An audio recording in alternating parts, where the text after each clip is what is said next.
Good morning. I'm representing TGS. With us, our students are here of grade 11 Commerce and Humanities. And first of all, I'd like to thank you for taking out time for us. The students will have a good session with you, and there will be lots of learning. That is our anticipation. So we would thank sir also for getting it done. So all yours, sir. You can please proceed. Thank you so much. Thank you so much. I have been looking forward to it. So that at the start of the very session, let me know from my students, which language do you prefer?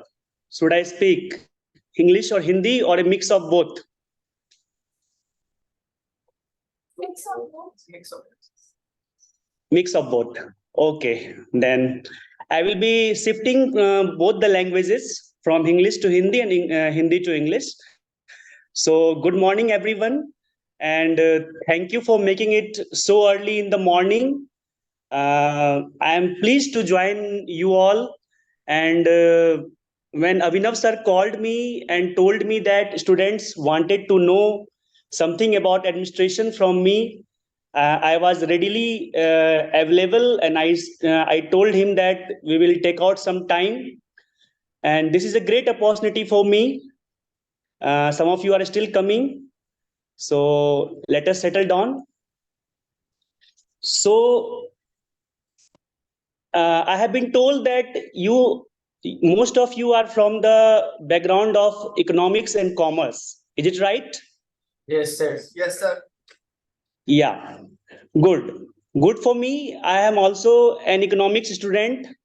I have done BA honors from economics from Delhi University way back in 2012. And then I did my PG in Masters in Economics from University of Hyderabad. So I will be giving you details about both the universities, Delhi Universities and University of Hyderabad also, and what are the career options available for students from commerce or economics in today's era. तो आप लोग जानते हैं कि कई बार लोगों के मन में ये रहता है कि साइंस ही में ऑप्शन अवेलेबल है, और खास करके अपने बिहार में कि साइंस वाले स्टूडेंट ही अच्छा करते हैं, ऐसा नहीं है। जैसा कि आप जानते हैं कि 12th तक मैंने साइंस पढ़ा था और उसके बाद इकोनॉमिक्स मैंने लिया। तो हम लोग बात करेंगे, जैसा कि मेरे पास एक शेड्यूल है बना हुआ on the topics which I have to talk. So I have divided this session into two parts. First 40 or 45 minutes, I will talk to you about the 5-6 agendas that have been given to me. And the next 40 minutes, I will open the session for doubts. I would like to hear from my students what they want to listen from me. So the first topic is Delhi University.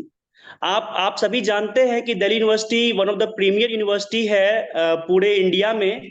और जब मैंने पढ़ाई करी थी उस वक्त जो है एक सिंगल फॉर्म पे सारे कॉलेजेस जो है आप भर सकते थे, और 78 कॉलेजेस के आसपास थे और लगभग 50+ कोर्सेस वहां अवेलेबल थे।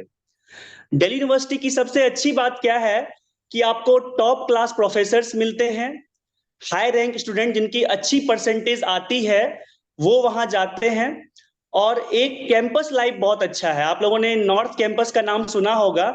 नॉर्थ कैंपस और साउथ कैंपस, दो कैंपस है वहां दिल्ली यूनिवर्सिटी में, और एक कैंपस लाइफ आपको मिलती है, एक अच्छा कॉलेज वहां मिलता है। और अच्छे अच्छे कॉलेज का नाम be it Saint Stephen's, Hindu College, Shri Ram College of Commerce, Ramjas College, Miranda House. So there are many colleges there जहां आपको ना केवल एक अच्छा हॉस्टल मिल जाता है बल्कि बगल में मार्केट अच्छा है, बुक्स अच्छे मिल जाते हैं, और आपको जो पढ़ाई होती है दिल्ली यूनिवर्सिटी में it is based on the international level university syllabus, and that will also prepare you for UPSC. If many of you are also planning to give UPSC, then the syllabus is designed in such a way that it will help you in preparation of UPSC. And the good thing about the Delhi University is that professors will teach you from the books of international authors. आप international level authors की किताबों को पढ़ेंगे। और economics अगर आप लेते हैं तो उसमें क्वांटिटेटिव और मैथ्स पे ज्यादा फोकस रहेगा। तो उससे क्या होगा कि आपका जो प्रिपरेशन होगा, मान लीजिए नौकरी करनी है आपको, वहां पे प्लेसमेंट सेल भी है, तो प्लेसमेंट सेल में अगर आप इकोनॉमिक्स में क्वांट्स पढ़ते हैं, मैथ्स पढ़ते हैं, तो आपको दिक्कत नहीं होती है, जॉब भी अच्छे से मिल जाती है। साथ ही साथ दिल्ली यूनिवर्सिटी में बहुत सारे सोसाइटीज हैं, डिबेट सोसाइटी है, क्विज सोसाइटी है, ड्रामा सोसाइटी है।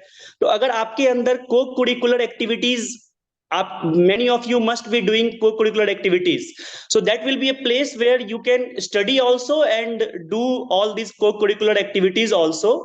और यहाँ पे आपको कॉलेज लेवल पे ऐसी चीजें होती रहती हैं, कॉलेज लेवल क्विज कंपटीशन होता है, यूनिवर्सिटी लेवल डिबेट कंपटीशन होता है, जहां आप जीतेंगे आपको प्राइज मिलेगा, आपका उत्साहवर्धन भी होगा। साथ ही जिन स्टूडेंट्स को अपना कैरियर पॉलिटिक्स में बनाना है, तो आपको आपको जान के बहुत खुशी होगी कि बहुत सारे जो पॉलिटिकल पार्टीज हैं उसमें जो वर्तमान में जो लोग हैं वो आपको दिल्ली यूनिवर्सिटी से ही आपको जो है उन्होंने अपनी पॉलिटिक्स शुरू की थी। They have been actively doing politics there, and so if you are good in leadership then you can start your politics also there. आप स्टूडेंट्स की बातों को रख सकते हैं। और जैसा कि मैंने कहा कि वैकेशंस में आप इंटर्नशिप भी आप कर सकते हैं, तो कॉलेज में अच्छे अच्छे ऐसे इंस्टीट्यूशंस के साथ टैगिंग रहती है जहां आप इंटर्नशिप कर लेते हैं और आपको अच्छे स्कोर भी प्राप्त हो रहे हैं। हमारे समय में दिल्ली यूनिवर्सिटी बहुत अच्छे स्कोर नहीं देती थी, आजकल अच्छे स्कोर मिलते हैं, पढ़ने पे जितना लिखेंगे आप उतना नंबर भी मिलता है। सबसे अच्छी बात यह है, खास करके जो नॉर्थ इंडिया के लोग होते हैं, बिहार या यूपी के, वो बहुत ज्यादा मिंगल नहीं हो पाते। आप दिल्ली यूनिवर्सिटी जाओगे तो आपको डिफरेंट स्टेट्स के कल्चर से जानने को मौका मिलेगा और आपके व्यक्तित्व में बहुत निखार आएगा, तो ये बहुत जरूरी है। और इसके साथ साथ अगर आप कंपटीशन की तैयारी करना चाहते हो तो भी दिल्ली यूनिवर्सिटी बेस्ट प्लेस है। 24 आवर लाइब्रेरी अवेलेबल है, वहां आप किताबें बोरो कर सकते हो, पढ़ सकते हो, स्टूडेंट का ग्रुप रहेगा, वहां आप लोग जो है डिबेट कर सकते हो, तैयारी भी कर सकते हो। कोचिंग इंस्टीट्यूट्स भी दिल्ली में अच्छे खासे अवेलेबल हैं, तो आप थर्ड ईयर से भी अपनी तैयारी कर सकते हैं। आपने टीना डाबी का नाम सुना होगा, रैंक 1 यूपीएससी रही हैं और उन्होंने जो है दिल्ली में रह के ही पढ़ाई करी और उनका भी कोई साइंस स्ट्रीम नहीं था, उन्होंने भी आर्ट्स ही लिया था और आर्ट्स में उन्होंने जो है पॉलिटिकल साइंस की पढ़ाई करी थी और तब वो रैंक 1 आई थी। इसका मतलब ये है कि हमें ये नहीं सोचना है कि हम साइंस से ही अच्छा कर सकते हैं, आर्ट्स में भी अगर आप मोटिवेशन रखें आप अच्छा कर पाएंगे। तो ये तो दिल्ली यूनिवर्सिटी की बात थी। इसका जो तैयारी होता है वो अभी CUET एग्जाम आपको देना पड़ेगा। वो एग्जाम का फॉर्म निकलता है जिसमें कि सेंट्रल यूनिवर्सिटी जितने भी इंडिया में हैं उनका एक कॉमन एंट्रेंस टेस्ट होता है। You will be ranked based on your score, you will be given universities and the examination will be linking to mathematics, reasoning, English and some current affair questions based on your subject also. So you have to be prepared for this। और बहुत cut throat competition है, आप जानते हैं कि पूरे India के लोग आना चाहते हैं। आपकी तैयारी इतनी अच्छी होनी चाहिए कि आपको अच्छा कॉलेज मिल जाए। अच्छा कॉलेज मिल जाएगा तो पहला स्ट्रगल खत्म हो जाएगा और आप अच्छे जगह से तैयारी कर पाओगे।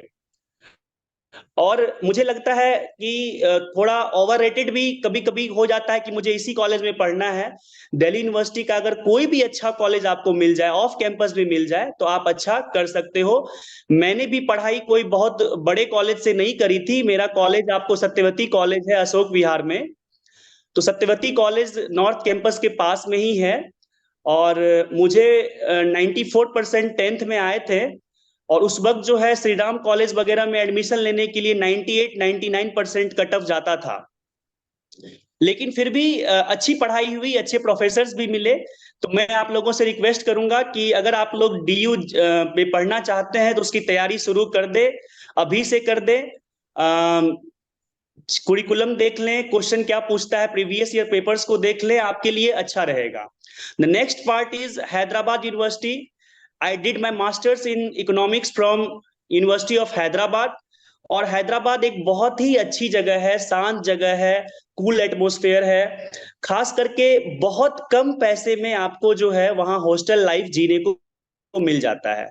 जब मैंने पढ़ाई करी थी तो आपको हार्डली वहां फी जो है आपको एक सेमेस्टर की 5-6 हजार रुपया थी इकोनॉमिक्स में। तो आप समझ सकते हो 6 हजार रुपए में आप पढ़ाई भी कर लेते हो, हॉस्टल में रह भी जाते हो, and then you have a minimum fee of 1500 for the mess food. So for those students who are not economically sound, they can go to University of Hyderabad. It is a good university, and thing is that you will get a campus life. सारे students hostel में ही रहते हैं, and library आपको जो है 18 से 20 घंटे open रहती है, और आपको जो है स्टडी रूम वहां पे 24 आवर्स रहता है। बहुत सारे न्यूज़पेपर्स आपको मिल जाएंगे, किताबें सारी मिल जाएंगी, और आपको कोई डिस्टर्ब नहीं करने वाला पढ़ाई में, कोई करिकुलर एक्टिविटीज में। वहां भी प्लेसमेंट सेल बहुत अच्छा है, एक्टिव है, और सबके लिए कोशिश की जाती है कि प्लेसमेंट हो जाए। बहुत सारे मेरे फ्रेंड्स ने जो है 2014 में ही अपना निकलते ही जो है उन्हें प्लेसमेंट मिल गया था, और बहुत अच्छा पैकेज मिला था। तो जो प्राइवेट भी नौकरी करना चाहते हैं उनके लिए इकोनॉमिक्स बहुत अच्छा ऑप्शन है, क्योंकि आपको अच्छा पैकेज भी मिल जाता है। और साउथ इंडिया की एक खास बात यह है कि हम लोग नॉर्थ इंडियंस जो हैं जल्दी नॉर्थ इंडिया से निकलना नहीं चाहते हैं। आपको एक्सप्लोर करना चाहिए, खास करके those of you who want to become a civil servant, they should know that India consists of diversity. So once you don't know about the aspect of South India, then you will not respect the diversity of India. सो आपको अगर मौका मिले Hyderabad university में पढ़ने का, जरूर पढ़िएगा। आपके लिए वो बहुत ही मेमोरेबल एक्सपीरियंस रहेगा। और इसी बात से जो है अब जो पीएचडी करना चाहते हैं, आपको मैं बता दूं कि पीएचडी के लिए भी यूनिवर्सिटी ऑफ हैदराबाद बहुत अच्छा है। प्रोफेसर की नौकरी आपको जो है बहुत अच्छी रहती है, बहुत शांतिपूर्ण नौकरी है, और आप बच्चों को गाइड करते हो, and you go to seminars, you go to international level countries, and that motivates you to become that highly ranked person in society. So that PhD is also one option for you, those of you who think of becoming a professor in life. The next part of the topic is importance of good college in life. क्यों हमारी जिंदगी में एक अच्छा college होना जरूरी है। देखिए, आप लोग जब अपने फ्रेंड से बात करते होंगे तो कई बार बिहार में खास करके ये एक थिंकिंग है कि हम लोग कंपटीशन की तैयारी करते हैं ना, कॉलेज में पढ़ के क्या होगा, पटना में ही पढ़ लेते हैं, बिहार में ही पढ़ लेते हैं, और जो है इससे जो है क्या होगा कि हम लोग तैयारी कर लेंगे और नौकरी ही तो लेनी है। That is a wrong concept, because a good college gives your career very high opportunities for flying, and a good college will provide you an environment where you will get vistas of opportunities for your growth. जैसे कि मान लीजिए एक अच्छे college में आपको एक अच्छे स्टूडेंट का ग्रुप मिलेगा, जहां आप डिबेट कर सकते हो, जहां आप क्विज, डिबेट, ड्रामा इसमें भाग ले सकते हो। साथ ही साथ आप के जो प्रोफेसर्स होंगे वो मोटिवेट करेंगे अच्छी पढ़ाई करने के लिए। आप क्वेश्चंस पूछ सकते हो कैंपस लाइफ में। ये हर जगह अवेलेबल नहीं है, और ये आपकी ओवरऑल डेवलपमेंट और पर्सनैलिटी के लिए बहुत ही इंपॉर्टेंट है। मान लीजिए आगे चल के आप सिविल सर्वेंट बने, आपको पब्लिक से डील करना पड़ेगा, आपको प्रेशर को झेलना पड़ेगा, और वो तब तक आप नहीं झेल पाओगे जब तक आप एक अच्छी पर्सनैलिटी नहीं बन जाते हो। उसके लिए आपके ऊपर गुड कम्युनिकेशन स्किल होना चाहिए, आपका गुड कमांड होना चाहिए अपने सब्जेक्ट के ऊपर, अपनी पर्सनैलिटी आपकी निखर के आनी चाहिए, और ये तब हो पाएगा जब आप एक अच्छे कॉलेज जाओगे।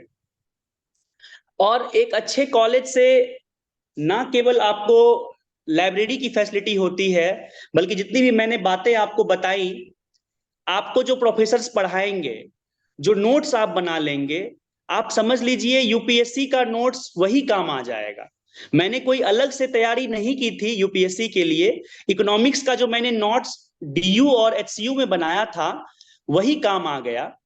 इसका मतलब यह है कि आपके लिए अधिक मेहनत की आवश्यकता नहीं है, आपके कॉलेज में पढ़ाए हुए नोट्स आपको जो है बहुत काम आ जाएंगे। तो ऐसा सिर्फ एक अच्छे कॉलेज में आ सकता है। इसीलिए अच्छा कॉलेज जरूर चुनिएगा।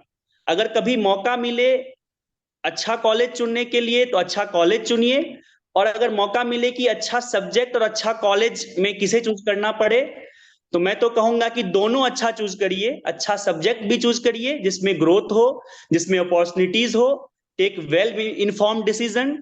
Don't go on whether the herd is going, whether the group of students are going, whether your relative what papa is saying, mummy is saying. No, you have to take a well informed decision about your career. And ये इसमें आप याद रखिए कि जो decision आप अभी लीजिएगा उसकी जो है आपको जीवन भर आपको जो है या तो फायदा होगा या नुकसान होगा। इसीलिए सोच समझ लेना है और तब डिसीजन लेना है। इसके साथ मेरा अगला टॉपिक आता है कि entrance exams and importance of aptitude and training. हम में से बहुत लोग एंट्रेंस एग्जाम्स की तैयारी करते हैं। आप लोग जानते हैं, many of you are wanted to give banking exams, SSC, UPSC, BPSC and many more. We all have that craze for that government job, and because it gives stability, it gives a certain sense of respect in society.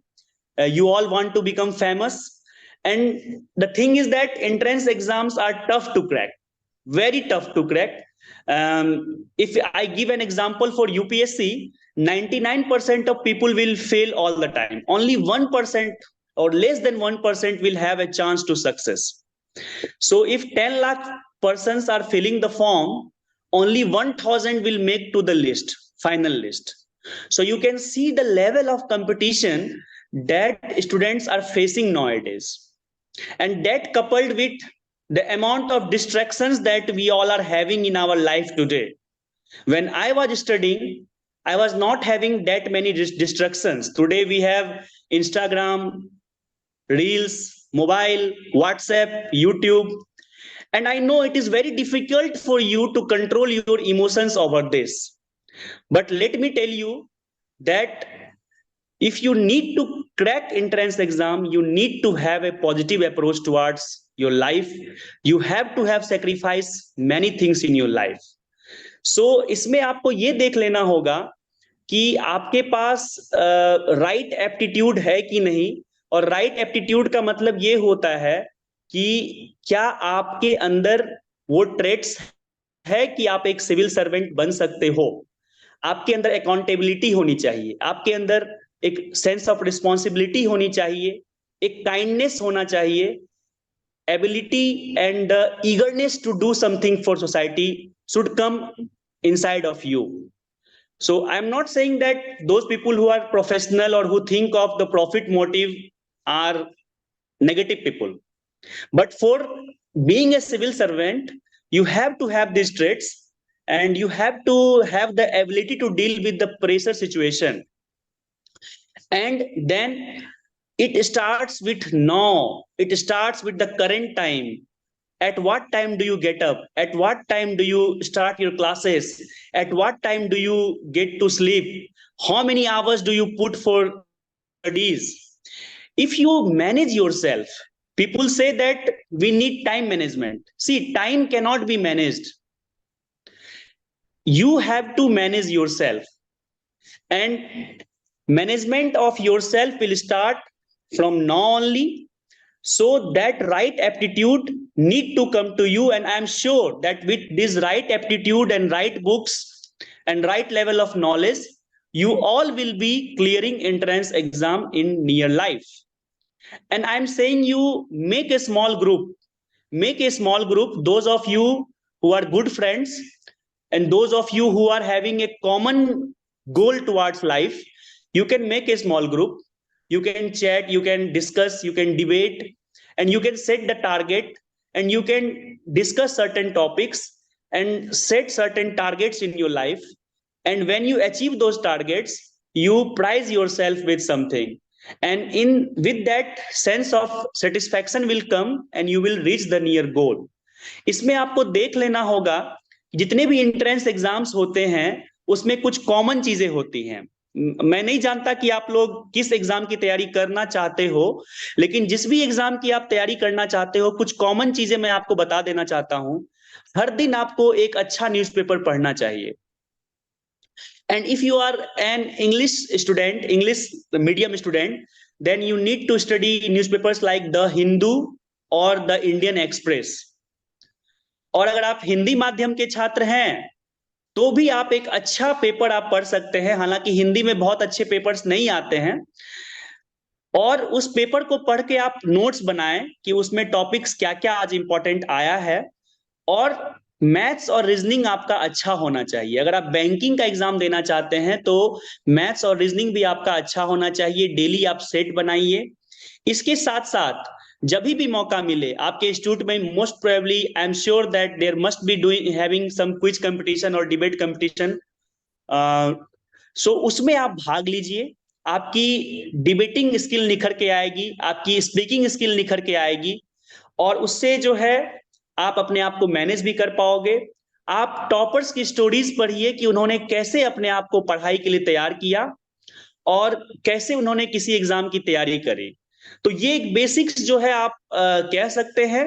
और उसके बाद अगर मैं बात करूं, मुझसे कहा गया कि आप बताइए अपनी जर्नी के बारे में भी कि बीपीएससी में मेरी जर्नी कैसी रही।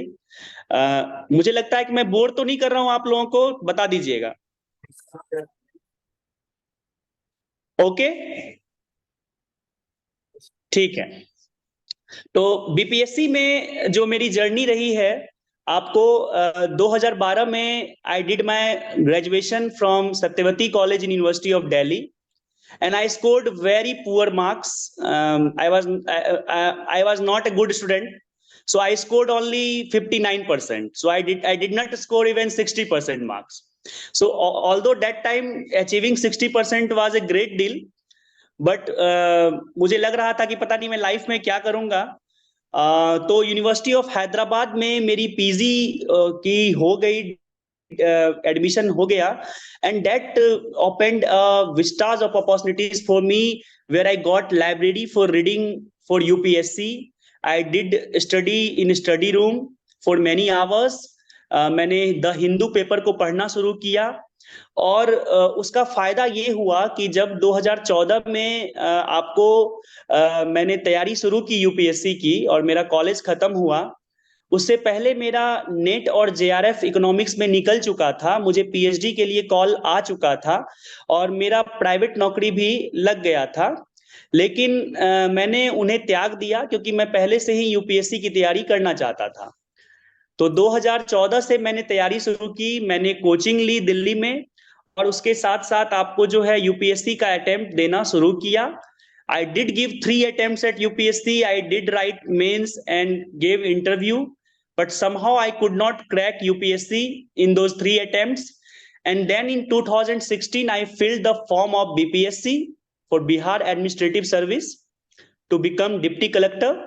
And when I filled the form in 2016, I didn't know that I will crack this exam.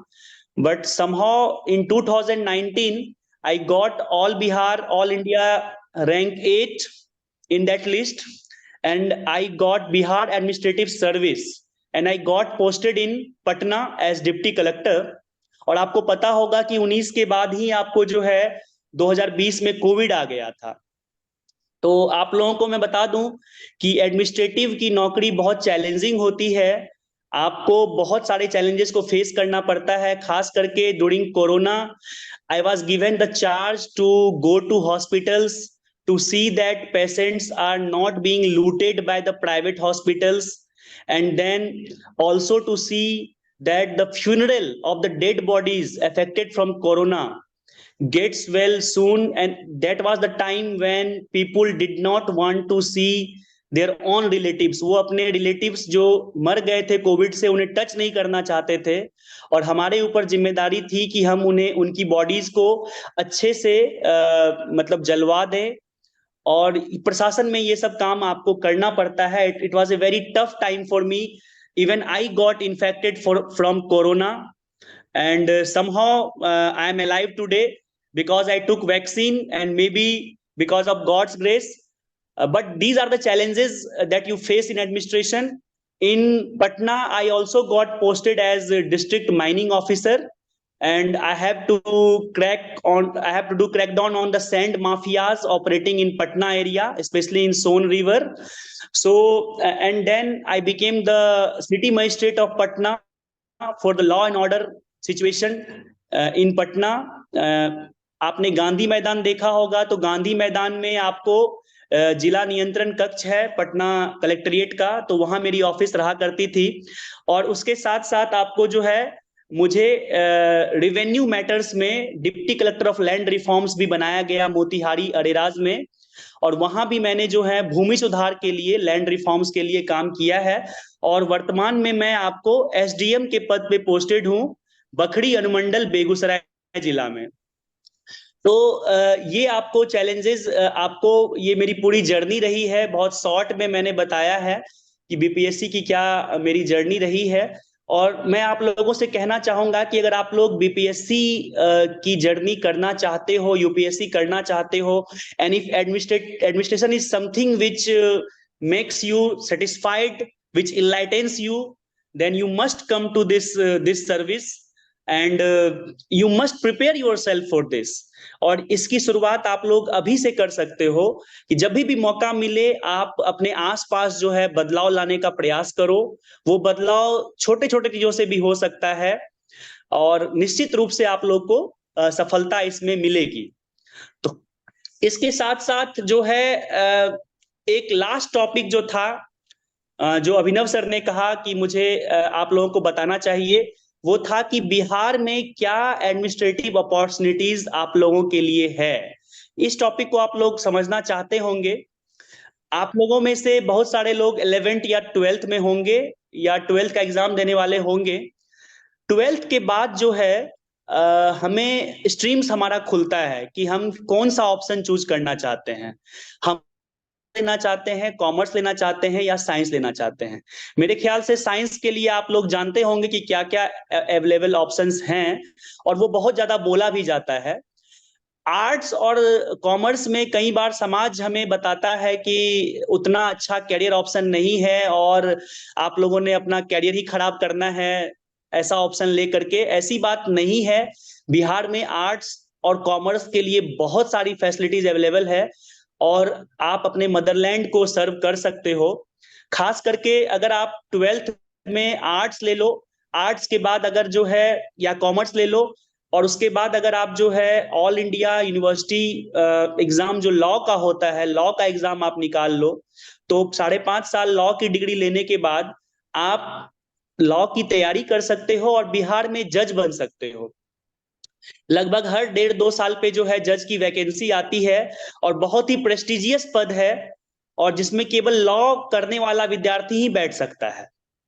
Law में आप लॉ की डिग्री लेने के बाद आप वकालत भी शुरू कर सकते हो. मेरे एक बहुत अच्छे मित्र हैं जो आज सीतामढ़ी में जज हैं, और उन्होंने जो है आर्ट्स ही लिया था, और उनके लिए भी बोला जा रहा था कि वो कुछ नहीं कर पाएंगे, लेकिन आर्ट्स लेने के बाद वो अच्छी वकालत करने लगे. उन्होंने जो है बड़े बड़े मीडिया हाउस में लिखना शुरू किया, बड़े बड़े प्राइवेट कंपनी के लिए जो है उन्होंने कोर्ट्स में जो है दलीलें देनी शुरू की, और आज वो अच्छे जज भी बीपीएससी निकाल के बने हुए हैं. तो आप लोग भी बन सकते हो. खास करके जो लोग बीएड करना चाहते हैं, आर्ट्स या कॉमर्स लेकर के आप बीएड भी कर सकते हो. बीएड आप जो है अगर अच्छे जगह से करोगे, आज बिहार में 1,20,000 लोगों को नौकरियां मिली है, बीपीएससी के द्वारा टीचर की नौकरी मिली है. अभी 1,20,000 और नौकरियां आने वाली हैं, और आने वाले सालों में और भी टीचर की नौकरी आने वाली है. अगर आप बीएड या डीएलएड की डिग्री ले सकते हो, तो उससे भी आपकी अपॉर्चुनिटी टीचर के क्षेत्र में जो है, शिक्षा के क्षेत्र में आप अच्छा कर सकते हो. आप बिहार में बच्चों को पढ़ा सकते हो. इसके साथ साथ अगर आप इकोनॉमिक्स पढ़ लेते हैं, इकोनॉमिक्स के बाद जो है आपका कैरियर ऊंचा उठ सकता है. कैंपस लाइफ में प्लेसमेंट सेल आपको मिल सकता है, प्लेसमेंट अपॉर्चुनिटीज अवेलेबल है. आरबीआई में नौकरी अवेलेबल है. यूपीएससी में आपको जो है इंडियन इकोनॉमिक सर्विस करके होता है। इंडियन इकोनॉमिक सर्विस में भी आप लोग अप्लाई कर सकते हो, वो भी एक अच्छी जॉब है। इसके साथ साथ बहुत सारे इकोनॉमिस्ट को जो है प्राइवेट कंपनियां लेना चाहती हैं, सरकारी बैंक्स लेना चाहते हैं, तो as a economics degree holder you will have advantage over there. इसके साथ अगर आप ट्वेल्थ के बाद अगर पीएचडी का रास्ता अपनाते हो, लंबा कैरियर ऑप्शन है, एमए करने के बाद एमफिल और फिर पीएचडी, तो आप प्रोफेसर भी बन सकते हो। बिहार में प्रोफेसर्स की भी वैकेंसी आने वाले 5-10 सालों में आने वाली है, जहां आपको अच्छा लगेगा। साथ ही साथ बिहार पब्लिक सर्विस कमीशन हर साल लगभग अब रेगुलर हो गया है, 500 से 600 वैकेंसी एडमिनिस्ट्रेटिव फील्ड में निकालती है। आप एसडीएम बन सकते हो, आप डीएसपी बन सकते हो, आप सीईओ, बीडीओ और आप प्लानिंग ऑफिसर, बहुत सारे पद ऐसे हैं जिला लेवल पे जो कि आप बन सकते हो। बहुत अच्छा सैलरी है, बहुत सामाजिक प्रतिष्ठा है, और आपको कुछ कर गुजरने की अगर ललक हो समाज के लिए, तो भी आपके लिए ये जो है एक अच्छा ऑप्शन अवेलेबल है। ट्वेल्थ में अगर आपने कॉमर्स लिया है तो बिहार में आप जो है बिहार अकाउंट सर्विस ज्वाइन कर सकते हो, बिहार लेखा सेवा, और आप बिहार के ट्रेजरी में भी काम कर सकते हो। इसके साथ साथ ट्वेल्थ के बाद जो है अगर आप इकोनॉमिक्स के बाद एमबीए कर लेते हैं, या पटना यूनिवर्सिटी में आपको एचआर की डिग्री भी मिलती है, पीएमआईआर की है, तो एचआर के फील्ड में भी बहुत सारी अपॉर्चुनिटीज आपके लिए अवेलेबल है। तो बहुत सारी अपॉर्चुनिटीज बिहार में अवेलेबल है, तो इसके लिए हिम्मत नहीं हारना है कि हम लोग क्या कर सकते हैं। और बियॉन्ड बिहार तो आपके लिए है ही, आप मदरलैंड को सर्व भी कर सकते हो और एक प्रेस्टिजियस नौकरी भी ले सकते हैं। एक लास्ट टॉपिक जो है जिस पे मैं बात करना चाहूंगा कि कंसिस्टेंसी और सेल्फ डिसिप्लिन क्यों जरूरी है। आप सभी ने मेरी बातों को सुना। मैंने भी लगभग 3 से 4 बार जो है यूपीएससी में असफलता पाई है, बहुत सारे एग्जाम में सफलता पाई है और सफलता पाई है, लेकिन मैंने हार नहीं मानी, क्योंकि एक रेगुलर टाइमलाइन था। मुझे पता था कि अगर हम लोग पढ़ाई सही दिशा में कर रहे हैं तो आज न कल सफलता मिल ही जाएगी। और इसके लिए दोस्तों आप लोगों से मैं अनुरोध करना चाहूंगा कि ना कहना सीखिए। जब तक आप ना नहीं कहना सीखोगे आप अच्छे स्टूडेंट नहीं बन पाओगे। ना कहने का क्या मतलब है? मान लीजिए आपके दोस्त ने कहा कि चलो यार आज मूवी देख लेते हैं, आपको कहना पड़ेगा नहीं आज मेरे पढ़ने का समय है, आज मैं ये करके ही मूवी देखूंगा, मूवी मैं वीकेंड को ही देखूंगा। जब आपके किसी मित्र ने कहा कि चलो इंस्टाग्राम में रील बनाते हैं, व्हाट्सएप करते हैं, वहां आपको ना कहना पड़ेगा। आपको ना कहना पड़ेगा अपने उन परिवार वालों को जो आपको शादियों में बुलाते हैं। आपको ना कहना पड़ेगा कि मैं तैयारी कर रहा हूं, मैं एक पथ पे हूं, मैं अग्रसर हूं, अगर मुझे नौकरी मिल जाएगी मैं करियर बना लूंगा, मैं आपकी शादी में जरूर आऊंगा, लेकिन अभी मुझे माफ कर दीजिए। तो इन सब का रिलेशन है। मतलब कहने का मतलब यह है कि जब तक आपके लाइफ में डिसिप्लिन नहीं आएगा तब तक आपको जो है वो नहीं होगा, लोग आपको रेस्पेक्ट नहीं करेंगे। बहुत से बहुत आपको लोग बुरा भला कहेंगे, मुझे भी लोगों ने बुरा भला कहा, लेकिन जब आप एक अच्छे पद पे चले जाते हैं तो वही सब लोग आपके आगे पीछे करने लगेंगे कि आप अच्छे पदाधिकारी हैं, आप अच्छे आदमी हैं। और अगर आप लाइफ में फेल हो गए तब तो वही लोग फिर से जो है आप टॉर्चर करेंगे कि आपने कुछ नहीं किया। इसलिए अच्छा है कि हम लोग अपने जीवन में ये जो 5-10 साल हैं उसको अच्छा कर लें, ताकि भविष्य में हमारे ऊपर कोई आरोप ना लगे, हम एक अच्छी जिंदगी जी लें। खास करके मेरी बहनों से मैं कहना चाहूंगा जो बैठी हुई हैं, जो आपके ऊपर समाज में बहुत प्रेशर रहता है, शादी का भी प्रेशर रहता है कि क्या होगा, दहेज दे देंगे, क्या करोगी पढ़ के।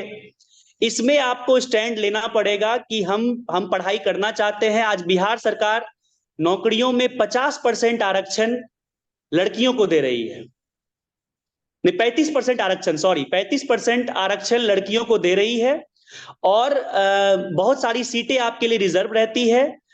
और कटअप भी आपके लिए बहुत कम जाता है। ऐसे में आप अगर थोड़ी भी तैयारी कर लेंगे तो आपको बिहार में नौकरी पक्की है।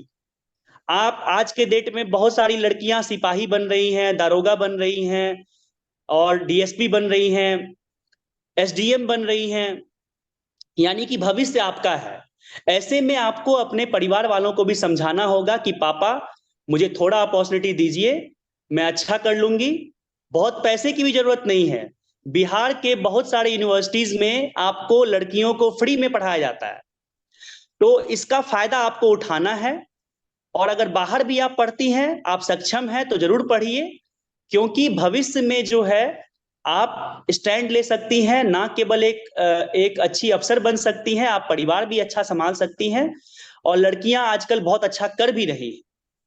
तो इसीलिए आप सभी स्टूडेंट से अनुरोध रहेगा कि एक अच्छा डिसीजन लीजिए।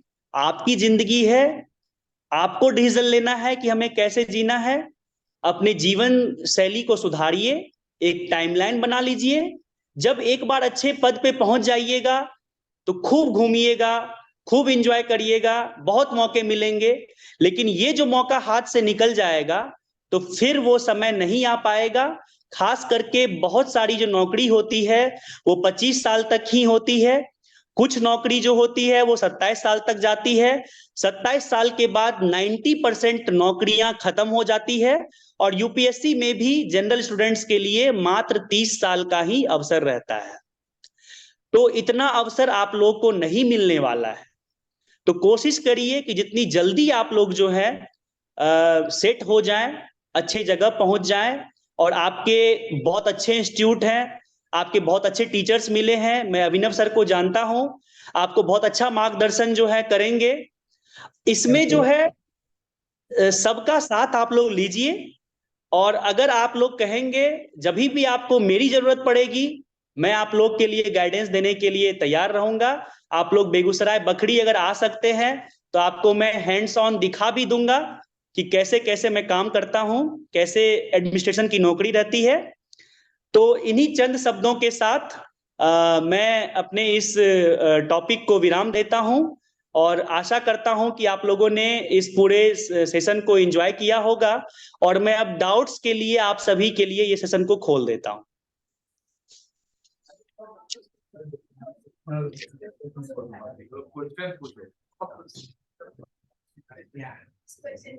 जी बताइए।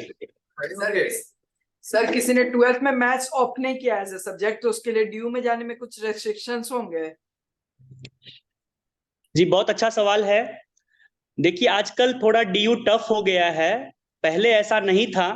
कुछ करियर ऑप्शंस में डीयू पहले इकोनॉमिक्स को या किसी सब्जेक्ट को बाधित नहीं करता था। जैसे कि जिसका मैथ्स नहीं भी था वो भी इकोनॉमिक्स ले रहा था। लेकिन अब ऐसा बहुत सारा कॉलेज ने कर दिया है कि आपका मैथ्स रहेगा तभी आप कुछ सब्जेक्ट को चूज कर पाएंगे। तो अगर आपका मैथ्स है तो अच्छी बात है, नहीं है तो कोई बात नहीं है। अगर आपको वो सब्जेक्ट डीयू में नहीं मिल पाता है तो आपको निश्चित रूप से बीएचयू, जेएनयू या एचसीयू हैदराबाद में जरूर मिल जाएगा। इसके लिए आपको जरूरत है कि एक बार प्रोस्पेक्टस को पढ़ लीजिएगा और किस कॉलेज में आप अप्लाई करना चाहते हैं, वहां क्या क्राइटेरिया है उसको देख लीजिएगा।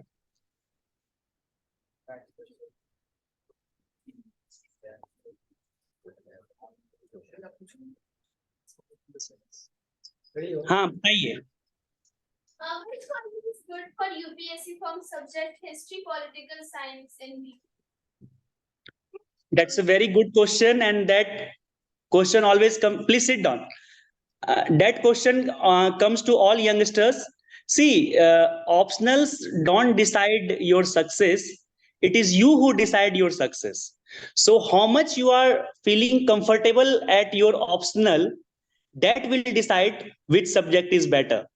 जैसे कि अगर आपकी हिस्ट्री में रुचि है, आप बहुत घंटों तक इतिहास को पढ़ सकते हो और उसके आंसर्स को अच्छे से फ्रेम कर सकते हो, आपको बोरियत महसूस नहीं होती है और आपको जो है ईयर्स वगैरह, डेटा वगैरह याद करने में दिक्कत नहीं होती है, तो हिस्ट्री एक अच्छा ऑप्शनल आपके लिए है।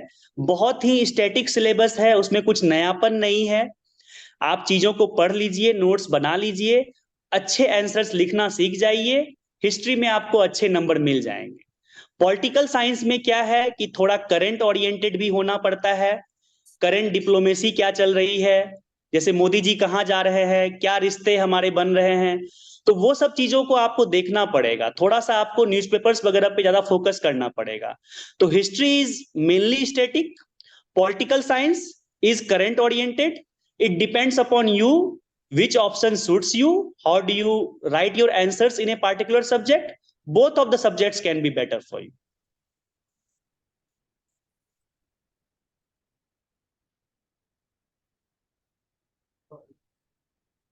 So the best college in DU for UPS.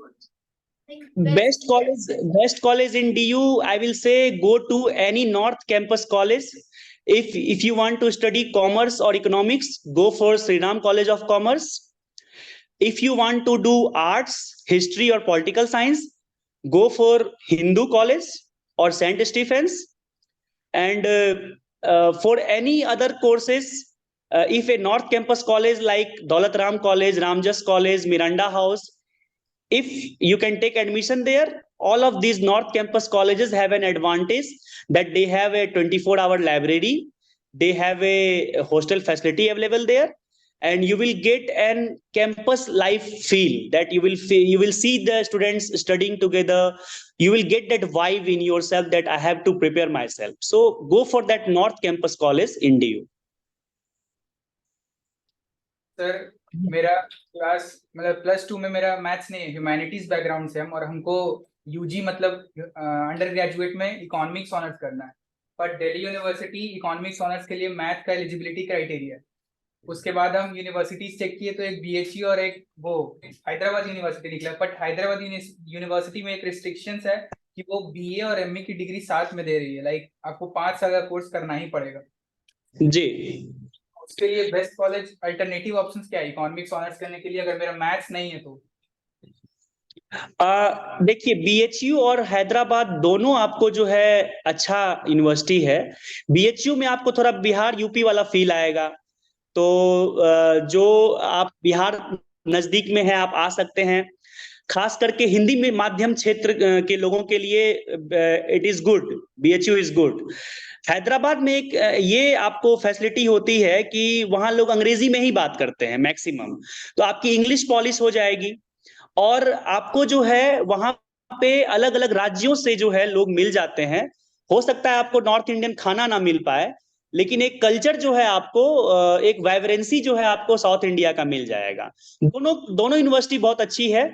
एक जो आपने बात कही है कि उसमें जो है अंडर ग्रेजुएट और ये पोस्ट ग्रेजुएट दोनों एक साथ है, उसमें फायदा ये है कि अगर एक बार आप घुस जाते हो तो 5 साल के लिए आप फ्री हो जाते हो कि मुझे बार बार एंट्रेंस नहीं देना पड़ेगा, और 5 साल के लिए आप कैंपस लाइफ को एंजॉय करते हो, उसमें कोई दिक्कत नहीं है।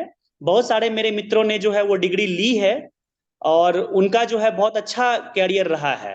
तो आपको दोनों में जहां एडमिशन मिल जाए आप देख लीजिए। अगर आपको बिहार के बगल में रहना है तो बीएचयू चूज कर लीजिए। अगर आपको जो है साउथ इंडिया का फील लेना है और आपको जो है एक कैंपस लाइफ को जो है अच्छे तरीके से जीना है साउथ इंडिया में, तो आप बीएचयू को चूज कर लीजिए, हैदराबाद को चूज कर लीजिए। जी। सीयूटी में कितना स्कोर चाहिए होगा डीयू के लिए? डीयू के लिए अच्छा, देखिए जहां तक मैं जान पाया हूं आपको परसेंटाइल स्कोर्स मिलता है, ठीक है, परसेंटेज स्कोर नहीं मिलता, आपका परसेंटाइल काउंट होता है। तो मान लीजिए आप इसको इस तरह देख सकते हैं कि मान लीजिए कि 5 लाख विद्यार्थियों ने सीयूईटी का फॉर्म भरा, सबको एडमिशन लेना है, और उसमें मान लीजिए कि दिल्ली यूनिवर्सिटी में हार्डली 20,000 सीटें होंगी, और उसमें भी इकोनॉमिक्स में मान लीजिए कि आपको 2,000 लोग मैक्सिमम एडमिशन ले पाएंगे। तो 2,000 वो टॉप के स्टूडेंट ही होंगे। अगर आपको कॉमर्स या इकोनॉमिक्स डीयू से पढ़ना है तो आपको टॉप मोस्ट 2,000 में घुसना पड़ेगा, तभी आपको एक अच्छा नॉर्थ कैंपस कॉलेज मिल पाएगा।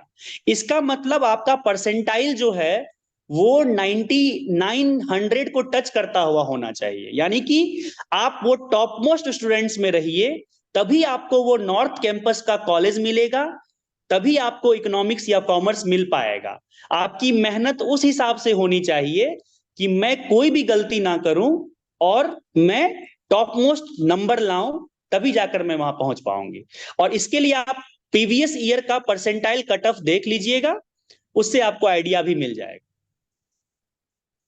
सर वहाँ रिजर्वेशन भी होता है गर्ल्स के लिए? देखिए, बहुत अच्छा प्रश्न है। जेएनयू में रिजर्वेशन है और कई कॉलेजेस में भी रिजर्वेशन होता है। जैसे कि लड़कियों के लिए तो बहुत सारी कॉलेज है, मुझे लगता है कि 80 कॉलेज डीयू में है, उसमें 20 आप ही लोगों के लिए है, उसमें तो लड़के घुस ही नहीं सकते। तो वो तो पूरा सीट आपका है। और अच्छे अच्छे कॉलेज हैं, गार्गी कॉलेज है, मैत्री कॉलेज है, अगर आप देखेंगे, और वो टॉप मोस्ट कॉलेज है। कुछ कुछ कॉलेज में आपको रिजर्वेशन रहता है कि वो लड़कियों को इतना चाहते हैं, कुछ कुछ कॉलेज में नहीं रहता। जेएनयू में रहता है। जेएनयू में अगर आप लड़की हैं और आप अगर रूरल बैकग्राउंड से आती हैं, आपका इकोनॉमिकली साउंड आप नहीं हैं, उतने पॉइंट्स आपको मिलते हैं और उसी हिसाब से जो है आपको आरक्षण मिलता है। लेकिन अगर आप SC ST या OBC गर्ल हैं, तब तो आपको किसी भी यूनिवर्सिटी में रिजर्वेशन मिलेगा ही। तो rather than focusing on reservation, why not to prepare ourselves so high that we will definitely get selected? इतनी तैयारी कर लीजिए कि आपका रैंक आए ही आए।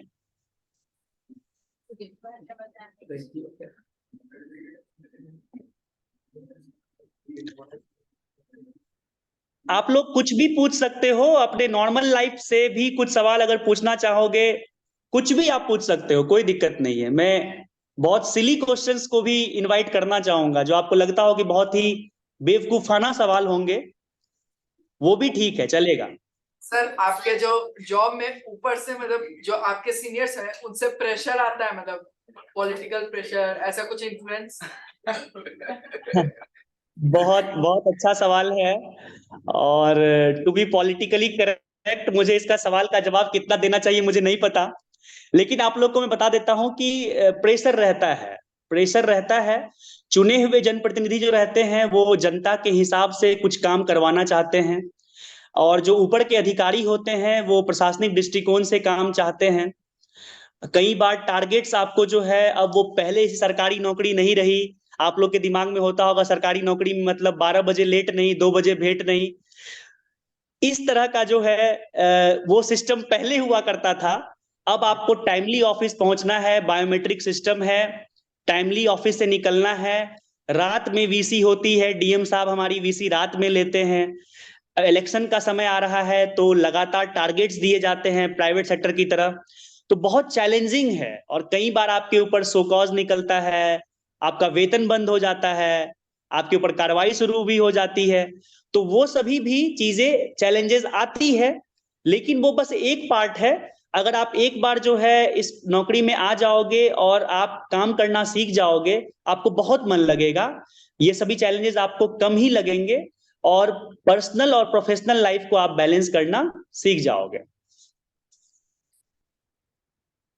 सर अपने इंटरव्यू के बारे में कुछ बताइए।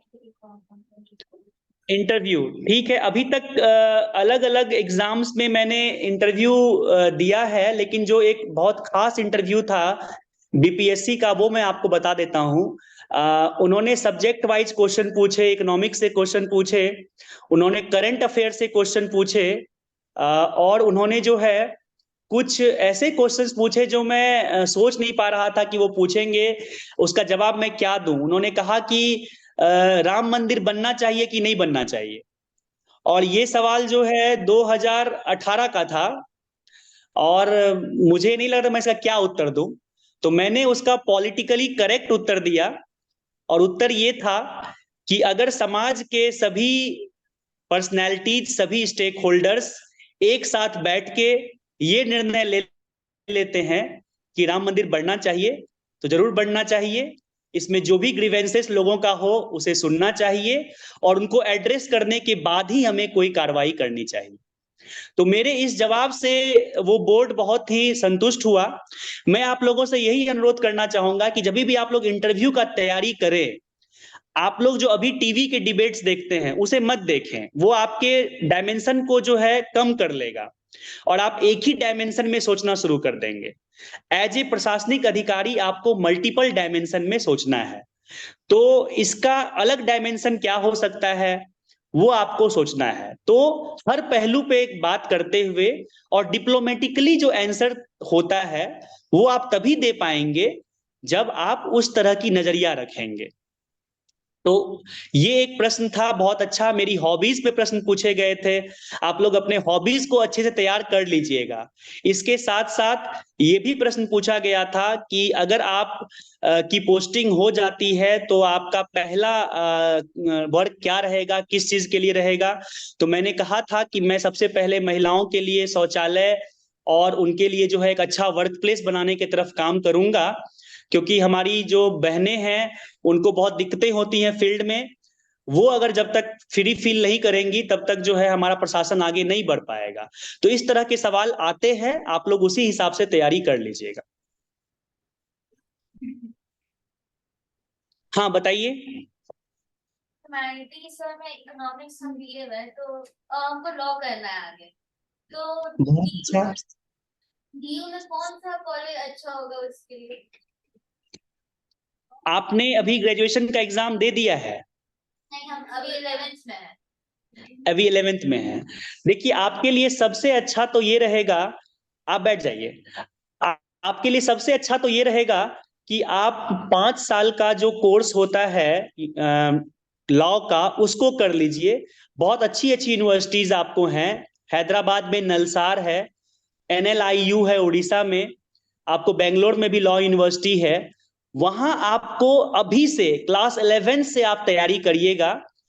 तो क्या होगा कि आप 12th आते आते जब आप ये एंट्रेंस एग्जाम दीजिएगा तो आपका ये 5 साल के डिग्री वाले कोर्स में एडमिशन हो जाएगा और आपको एक कैंपस लाइफ मिलेगा। और जब आप 5 साढ़े 5 साल की वो डिग्री लेते हैं लॉ की, उसके साथ साथ आप वकालत शुरू कर देती है। तो आप उसकी तैयारी कर लीजिए। लॉ के एंट्रेंस एग्जाम में आपको क्वेश्चंस आएंगे मैथ्स से, क्वांट से, reasoning, current affair, static questions on GK. और उसके साथ साथ आपने जो 11th-12th में जो आर्ट्स में एनसीईआरटी किताबें जो आप पढ़ेंगी उससे प्रश्न आएंगे। और अगर उन प्रश्नों में आपने अच्छे उत्तर दिए तो आपकी टॉप लेवल की यूनिवर्सिटी में एडमिशन हो जाएगी। और आप उसके बाद जो है याद करिएगा कि कितनी अच्छी जगह एडमिशन हुआ है मेरा। आप बहुत अच्छी वकील बनिएगा और आप बहुत अच्छी जज भी बन सकती हैं। तो अगर आप ऐसा करना चाहती हैं तो दूसरा उपाय आपके पास ये है कि आप ग्रेजुएशन किसी सब्जेक्ट से कर लें फिलहाल, और उसके बाद 3 साल का DU में कोर्स होता है आफ्टर ग्रेजुएशन। तो वो कोर्स जो है लॉ का होता है, उसमें आपका एडमिशन जो है वो हो जाएगा। तो भले ही आपने ग्रेजुएशन किसी भी डिग्री से की हो, लेकिन आपको लॉ की डिग्री फिर वहां करने को मिल जाएगी। तो आपके पास दोनों ऑप्शन अवेलेबल है, या तो 12th के बाद सीधे लॉ में घुस जाइए या तो ग्रेजुएशन के बाद आप लॉ में घुसिए। हाँ बताइए। To be consistent in studies, sir, as nowadays हम लोग के पास distractions बहुत सारे हैं। Very good question. सी, मैं तो बोलता हूं कि अगर मैं इस जमाने में आपके जमाने में पढ़ रहा होता तो मैं भी पता नहीं निकाल पाता कि नहीं निकाल पाता। तो बहुत टफ है, बहुत टफ है ये, खास करके मोबाइल पे कंट्रोल करना। अगर आप 10 मिनट 15 मिनट मोबाइल को देखे बिना नहीं रह पाते हो तो आपको बीमारी है। अगर आप में से किसी को भी, तो सबसे पहले तो अपने आप को ये कहिए कि मैं मोबाइल नहीं छूऊंगा तो कोई अपराध नहीं हो जाएगा, कोई भूकंप नहीं आ जाएगा। मतलब ठीक है, मेरे माँ बाप हैं, बाकी लोग हैं, सब फोन उठा लेंगे, कोई बात नहीं है, मैं मोबाइल स्विच ऑफ कर देता हूं। और कम से कम जो है पहले एक टारगेट सेट करिए कि मैं 1 घंटे बाद ही मोबाइल उठाऊंगा, फिर वो धीरे धीरे 2 घंटे बाद होगा। और एक अपने आप को रिवार्ड करिए कि अगर मैंने एनसीईआरटी का आज 5 चैप्टर पढ़ लिया तो मैं 5 मिनट 10 मिनट मोबाइल देख लूंगा। और अपने आप को रिवार्ड इस तरह से करिए कि मैं ये मूवी तभी देखूंगा जब ये छह दिन मैंने अच्छे से पढ़ाई कर ली, 7वें दिन मैं एक मूवी देख लूंगा। मैं रील्स जो है सप्ताह के इसी दिन बनाऊंगा। तो इस तरह से अगर आपका टारगेट रहेगा, आपको अपने ऊपर कंट्रोल करना पड़ेगा, आपको अपने ऊपर पनिशमेंट देना पड़ेगा। और अगर मान लीजिए आपने ऐसा नहीं किया, तो पनिशमेंट ये है कि आप 1 घंटा आपको और पढ़ना पड़ेगा, आपको 1 घंटा कम सोना पड़ेगा। इस तरह का टारगेट आपको सेट करना पड़ेगा और ऐसे लोगों से दूर रहना पड़ेगा जो कि आपको इस तरह की हैबिट में रहते हैं। मैंने अपने प्रिपरेशन के दौरान फेसबुक डीएक्टिवेट कर दिया था, व्हाट्सएप डीएक्टिवेट कर दिया था। मैंने बिल्कुल, मुझे लगा कि जहां जहां मैं नहीं कर पा रहा हूं तो ठीक है, मैं करूंगा ही नहीं। और आजकल तो मोबाइल में आपको एक टाइमर आ गया है कि स्क्रीन टाइम कितना आपका है, और वो आपको रोकता है कि नहीं, आप नहीं देख पाएंगे इस ऐप को। वो सेट कर लीजिए कि मैं इस ऐप को नहीं देख पाऊंगा। तो चीजें आपके अंदर हैं, बस आपको एक अच्छी डिसिप्लिन बना के रखनी पड़ेगी। और जिस दिन आपको किताबों से दोस्ती हो जाएगी, उस दिन आपको मोबाइल जो है आपको परेशान नहीं करेगा। और मुझे आज भी लगता है कि मोबाइल सब्स्टिट्यूट नहीं है। लोग कहते हैं कि सर मोबाइल देखना बहुत जरूरी है। आपको देखना ही है तो आप कंप्यूटर पे चलाइए, आपको कुछ पढ़ना ही है तो कंप्यूटर पे पढ़िए, मोबाइल पे मत पढ़िए। और मैक्सिमम आप किताबों से पढ़िए, किताबों से दोस्ती करिए, और एक रीडिंग का हैबिट बनाइए कि प्रत्येक आधे घंटे में कितना स्पीड में पढ़ पा रहा हूं। और जब आपको मान लीजिए मन करे अच्छा कुछ करने का, तो अच्छी नॉवेल पढ़ लीजिए, कुछ ऐसी चीजें पढ़ लीजिए जो कि हंसी मजाक वाली हो। तो इससे क्या होगा कि आपका फन भी बना रहेगा, पढ़ाई में आपकी जो है इंटरेस्ट भी जगी रहेगी। और ऐसा आपको सिर्फ 5 से 7 साल करना है। आप लोग अभी 12th में हैं, 5 साल अगर आप लोग धैर्य से पढ़ाई कर लें, फिर मैं आपको कभी नहीं बोलूंगा कि आपने नौकरी के बाद क्यों मोबाइल छुआ। लेकिन अगर ये 5 साल ही आपने जो है पढ़ाई ठीक से नहीं करी, डिस्ट्रैक्टेड हो गए, तो तब तो कोई उपाय नहीं है। जी हाँ, बताइए। फिर ऐसा होता है कि लाइक जैसे 6 सब्जेक्ट है, उसमें कोई 1 या 2 सब्जेक्ट ऐसा होता है जो बहुत ज्यादा पसंद होता है, कोई 1 या 2 सब्जेक्ट ऐसा होता है बिल्कुल पसंद नहीं होता। हम लोग एक वो जो अच्छा सब्जेक्ट रहता है उसी पे ज्यादा फोकस रहता है, उसके चलते एक सब्जेक्ट जो रहता है वो पूरा पीछे होते जाता है, और एंड ऑफ द ईयर ये पता चलता है कि वो सब्जेक्ट हो नहीं पाया, वो अच्छे से पढ़ भी नहीं पाते। पहला तो क्वेश्चन ये कि वो खराब खराब तो सब्जेक्ट नहीं, बट जो बोरिंग सब्जेक्ट है उसको कैसे टैकल किया जाए। और दूसरा क्वेश्चन कि आप लाइक जैसे एसडीएम है बेगूसराय की, तो बेगूसराय के डेवलपमेंट में आपका क्या योगदान हो रहा है अभी, आप चलिए, कैसे? बहुत थैंक यू, बहुत अच्छा क्वेश्चन आपने पूछा है। तो आपके पहले प्रश्न का जवाब ये है, मैं खुद ही बताता हूं कि मुझे आपको शुरुआत में इतिहास में कोई रुचि नहीं थी, हिस्ट्री में। तो लकीली जो है आपको अब आजकल अनअकैडमी और भी बहुत सारे प्लेटफॉर्म्स हैं, मुरनाल हैं, जो कि हिस्ट्री के लेक्चर्स आपको जो है वीडियो बना के देते हैं। और खास करके भारत एक खोज करके एक सीरियल आता है, जिसको इतिहास में रुचि नहीं है, वो एक भारत एक खोज का एक सीरियल आता है, उसको देख लीजिएगा। तो आपको एक ना माइंड में पैटर्न बन जाएगा वीडियो में कि हाँ, हिस्ट्री क्या है। और जब एक बार पैटर्न बन गया, तो शुरुआत हम लोग जो है बेसिक किताबों से पढ़ सकते हैं जो बहुत टफ नहीं हो, और उसके बाद हम लोग टफ किताबों पे चलते हैं। मेरा ये कहना है कि जब भी आपको ऐसा लगे कि मुझे बोरिंग किताबें हैं, मैं नहीं पढ़ूंगा, ये सब्जेक्ट बोरिंग है, लेकिन 12th में हर सब्जेक्ट का उतना ही मार्क्स है और हर सब्जेक्ट काउंट होता है। तो सबसे पहले अपने माइंड को यह समझाना है कि आज पहले मैं इसी बोरिंग विषय को आधा घंटा पढ़ लेता हूं। अपने माइंड को पहले दिमाग में यही डालिए कि मैं आधा घंटा ही पढ़ूंगा, फिर बंद कर दूंगा, कोई बात नहीं है। धीरे धीरे उसको आधा घंटा से 1 घंटा, 1 घंटा से 1.5 घंटा उसको बढ़ाइए। और इसमें यूट्यूब वीडियोज का हेल्प लीजिए। उसमें आप जो है कान में ईयरफोन डाल के आप चल भी रहे हो तो आप सुन रहे हो कि स्टोरी क्या चल रही है माइंड में। तो उससे आप किताब नहीं पढ़ रहे हैं तो आपका माइंड लग रहा होगा कि आप वॉक कर रहे हैं, लेकिन आप सुन भी रहे हैं उसको जो है। तो सबसे पहले तो बोरिंग विषयों को ही उठाना है और उसको पहले छोटा छोटा टाइमलाइन में पढ़ते जाना है। और धीरे धीरे आप देखिएगा कि आप सोचिएगा कि इसको पहले खत्म कर देंगे, और जब आपका जो आपको जब मूड आपका पूरा ऑफ रहे, जब आपको पढ़ने का मन नहीं करे, तब आपका जो इंटरेस्टिंग विषय है उसको उठाइए, क्योंकि आप तो वैसे भी उसको पढ़ लीजिएगा। तो अच्छे समय में जब आपका मूड फ्रेश रहे, जब आपको लगे कि चलो आज पढ़ते हैं, उस वक्त बोरिंग विषय को उठाइए और उसका नोट्स बना लीजिए। और जब मन करे कि नहीं पढ़ना है यार, हम नहीं पढ़ेंगे, उस वक्त सबसे जो आपका इंटरेस्टिंग विषय है, जो पढ़ने का आपको बार बार मन करता है, उसको उठाइए कि चलो इसको 15 मिनट आज पढ़ लेते हैं। तो इस तरह से आप करिएगा तो निश्चित रूप से आपको जो है हर सब्जेक्ट पे आपका धीरे धीरे कमांड बन जाएगा। 12th का एग्जाम आपका आने वाला है, अगर 12th में आप हैं तो निश्चित रूप से प्री बोर्ड वगैरह आपका आने वाला है। और जो 11th में है उनकी तैयारी शुरू हो जानी चाहिए। आप लोग 11th के सिलेबस को जल्दी फिनिश करिए और 12th में जो है आप लोग जितनी जल्दी हो सके किताबों को लेकर के, और वैकेशंस वगैरह इस बार नहीं मनाना है। ये नहीं कि अब 11th का एग्जाम दिया हम लोग घर चले गए, एग्जाम दिया कुछ दिन का ब्रेक लिया और फिर पढ़ाई पे बैठ गए, शुरुआत से ही नोट बना लिया, ताकि अक्टूबर नवंबर तक अगले साल आपका 12th का सिलेबस फिनिश हो जाए, प्री बोर्ड से पहले ही आपका सिलेबस फिनिश हो जाए। और आपको दो काम करना है, आपको 12th की सीबीएसई बोर्ड में भी अच्छे मार्क्स लाने हैं और आपको 12th में एंट्रेंस एग्जाम भी निकालना है, याद रखिए।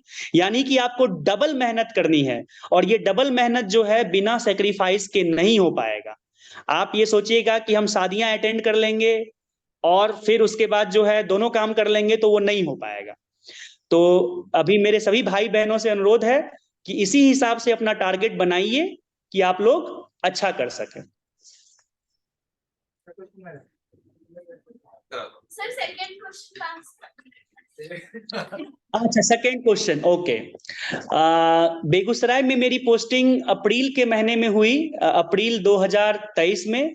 और जब मैं यहाँ आया था तो आप देखिएगा कि बखरी बहुत ही छोटा सा अनुमंडल है और एक गांव जैसा हालात होता है। तो कई बार आपको लगता है कि आप इतनी पढ़ाई करते हैं, पोस्टिंग आपको जो है एक गांव में हो गई है।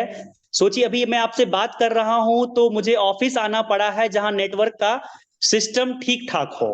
तो ऐसे जगह भी आपकी पोस्टिंग हो सकती है, लेकिन यहाँ करने को जो है बहुत कुछ है। यहाँ अभी हम लोग डिग्री कॉलेज एक खुलवा रहे हैं बखरी बेगूसराय में बच्चों के लिए। एक अनुमंडल लेवल का अस्पताल आपको जो है बन रहा है बखरी में, उसका निर्माण हो रहा है। उसके साथ साथ जो युवा 17+ हैं, 18 साल के हैं, जो वोटर नहीं बने हैं, उनका हम लोग नाम जुड़वा रहे हैं इलेक्शन में, वोटर आईडी कार्ड उनका बना रहे हैं। और उसके साथ साथ जितने भी आपको त्योहार आते हैं, त्योहार में अभी छठ पूजा आ रहा है, तो छठ पूजा की हम लोग तैयारी कर रहे हैं ताकि आप लोग अच्छे से छठ मना सकें। छठ घाटों तक जो है रोशनी की सुविधा, गोता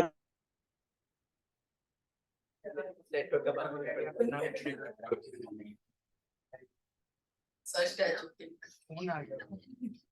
अरे हम भी लोग का नेटवर्क खराब है। नहीं यहाँ सारा सामने जा रहा है। अस्पताल पे और राशन कार्ड पे गरीबों को राशन कार्ड देना, उनका पेंशन बनवाना, उनके लिए घर बनवाना, उनके लिए कचरा प्रबंधन करवाना, इन सभी चीजों पे हम लोग काम कर रहे हैं। देखिए अगर सबका सहयोग रहा और भगवान ने चाहा तो आने वाले दिनों में जब आप लोगों से बातें होंगी तो मैं आप लोग को बता पाऊंगा कि बखरी में और क्या क्या मैंने यहाँ कर पाया है। नहीं निकल पाया, मतलब नहीं निकल पाया, तो फिर उसका सेकंड करियर ऑप्शन क्या हो सकता है जो कि अच्छा हो, लाइक वैसा गुड, बहुत बहुत अच्छा क्वेश्चन है। बैठ जाइए। देखिए हम लोग ये सोचते हैं कि यूपीएससी मेरा नहीं निकला तो क्या होगा। ये बात बहुत लोग डराते भी हैं कि तुम बहुत कठिन दर पे गुजर रहे हो, तुम तो पढ़ने वाली बच्ची हो ही नहीं, तुम कैसे यूपीएससी ले ली। तो इस तरह की बातें भी होती हैं। लेकिन आप एक बात जान लीजिए, एक प्रोवर्ब है, aim for stars, aim for the moon, you aim for the stars, you will definitely reach the moon. तो अगर आप स्टार्स की तैयारी करते हो तो आप मून तक तो जरूर पहुंच जाते हो। तो यूपीएससी की तैयारी में आप इतनी ज्यादा शिद्दत से आप पढ़ाई करते हो तो आप ये जान लीजिए कि इंटरव्यू तक अगर आप पहुंच जाती हैं, आपका एक लिस्ट निकलता है जो यूपीएससी सारी कंपनी से शेयर कर देता है, सारी Navratna company, Maharatna company share कर देता है कि ये लिस्ट है ये कैंडिडेट अच्छे कैंडिडेट हैं, इनको आप ले सकते हैं। तो आपको हैंड टू हैंड नौकरी इंटरव्यू जाने के बाद भी मिल सकती है। और अगर आप मान लीजिए इंटरव्यू तक भी नहीं पहुंच पाई, मेंस ही आप लिख पा रही हैं, तो भी आपको स्टेट लेवल के बहुत सारे एडमिनिस्ट्रेटिव सर्विस है, बिहार का है, यूपी का है, मध्य प्रदेश का है, जो यूपीएससी के जैसा ही एग्जाम लेता है, वहां आपको सफलता निश्चित रूप से मिल जाएगी। मान लीजिए आपको लगता है कि वहां भी मुझे सफलता नहीं मिल पाई है, तो मैंने कहा कि एक अच्छी डिग्री ले लीजिए, अच्छा कॉलेज चूज कर लीजिए। तभी मैं आपसे बात कर रहा हूं कि आप इकोनॉमिक्स पढ़ लो, आप लॉ पढ़ लो, आप कॉमर्स पढ़ लो अच्छे कॉलेज से, तो आपको प्राइवेट तो नौकरी लगेगी ही। अगर आप एमबीए कर लेते हो एचआर में या मार्केटिंग में और भी डिसिप्लिन में अच्छे जगह से, तो आपको जो है सो अगर यूपीएससी नहीं भी निकला तो जितने भी मिनी रत्ना महारत्ना कंपनीज हैं वहां आपको सरकारी नौकरी अच्छी पैकेज आपको मिल जाएगी। मैं आपको बता दूं, अपने पटना यूनिवर्सिटी में एक कोर्स है PMIR, personal management and industrial relation है, वो आपको लड़कियों के लिए पूरा फ्री है। आप अगर एंट्रेंस एग्जाम निकाल लेते हो तो आपको फी नहीं लगेगा, आपको अच्छे टीचर पढ़ाएंगे और कैंपस प्लेसमेंट भी होता है और एचआर की डिग्री भी आपको मिल जाती है, आप अच्छे अच्छे कंपनी में जा भी पाते हो। तो ऐसा नहीं है, आप ग्रेजुएशन या पीजी अच्छे जगह से करोगे और तब अगर यूपीएससी की तैयारी करोगे तो आपको तो यूपीएससी में सफलता मिलनी ही है। अगर खुदा ना खास्ता नहीं भी मिली तो आपको आपकी डिग्री के दम पे, आपकी अच्छी पढ़ाई के दम पे जो है आपको अच्छी नौकरी मिल जाएगी। इसके लिए हतोत्साहित नहीं होना है, जिंदगी में पॉजिटिव सोचना है। और हमारे जीवन में, अभी आपके जीवन में ऐसे लोग मिलेंगे जो अभी पत्थर उछालेंगे, आपको बुरा भला कहेंगे कि तुम कुछ नहीं कर पाओगे, उसे बस डायरी में नोट कर लेना है। उसको जो है बस एक प्रोत्साहन के तौर पे कि मैं अच्छा करके दिखा दूंगा, और जब अगले 5 सालों में जब आप अच्छा कर लीजिएगा तब उनसे आप जाके जरूर बात करिएगा। सर आपको तो गवर्नमेंट से कार मिला हुआ होगा। जी जी, समझ नहीं आया। सर आपको गवर्नमेंट से कार और हाउस मिला हुआ ना, गवर्नमेंट कॉन्ट्रैक्ट से? हाँ देखिए, एक एसडीएम को कुछ फायदे होते हैं। आपको एक सरकारी गाड़ी मिलती है, उसमें आप जो है सरकारी कार्यों को करने के लिए आपको ईंधन मिलता है। इसके साथ साथ आपको एक सरकारी आवास मिलता है। आवास में आपको जो है बॉडीगार्ड और होम गार्ड्स रहते हैं, आपको खाना बनाने के लिए कुक रहते हैं। इसके साथ साथ जो है आपको आपके प्रोटेक्शन के लिए थाना या पुलिस वगैरह की फोर्स हमेशा अवेलेबल रहती है। और उसके साथ साथ जो आपको एक समाज का प्रेस्टीज जो होता है, जो सबसे बड़ी बात होती है, कुछ भी आप कार्य करते हैं तो लोग आपसे पूछते हैं, मीडिया वाले आपसे जानना चाहते हैं कि आप क्या कार्य कर रहे हैं, आप आज कहाँ जा रहे हैं। आपको 24 आवर अपना फोन ऑन रखना पड़ता है, कभी भी कोई समस्या हो सकती है, कभी भी किसी के घर में आग लग सकता है, आपदा हो सकती है, तो आपको निकलना पड़ेगा। तो अगर कुछ फायदे हैं तो कुछ चैलेंजेस भी हैं। मैं पटना बहुत ज्यादा नहीं आ पाता हूँ, मैं कहीं छुट्टी नहीं ले पाता हूँ, किसी की शादी में अभी भी नहीं जा पाता हूँ। सोचा था कि नौकरी करने के बाद चले जाऊंगा, लेकिन नहीं जा पा रहा हूँ। तो ये सभी नुकसान भी हैं। देखिए, सिर्फ फायदे नहीं है, नुकसान भी हैं। लेकिन वही बात है कि आपको क्या मोटिवेट करता है। अगर आपको समाज प्रतिष्ठा, एक समाज का गौरव और समाज के लिए कुछ करना चाहते हैं तो निश्चित रूप से आपको एसडीएम के लिए ट्राई करना चाहिए। और नहीं, अगर आपको लगता है कि मुझे घूमना फिरना है, एक अच्छा पैकेज चाहिए, एक अच्छी जगह नौकरी चाहिए, तो आप एक ऐसी नौकरी चूज करिए जहां आप दिल्ली, महाराष्ट्र, मुंबई में रहे, एक अच्छा वर्क लाइफ बैलेंस आपका रहेगा। हमारे लिए यहाँ पे एज ए एसडीएम सबसे बड़ा चैलेंज होता है वर्क लाइफ को बैलेंस करना, अपने परिवार की जिम्मेदारियों को संभालते हुए और अपने सामाजिक जिम्मेदारियों को भी चलाते रहना। ये बहुत टफ है, लेकिन फिर भी कोशिश की जा रही है, निर्वहन कर रहा हूं, और यही है।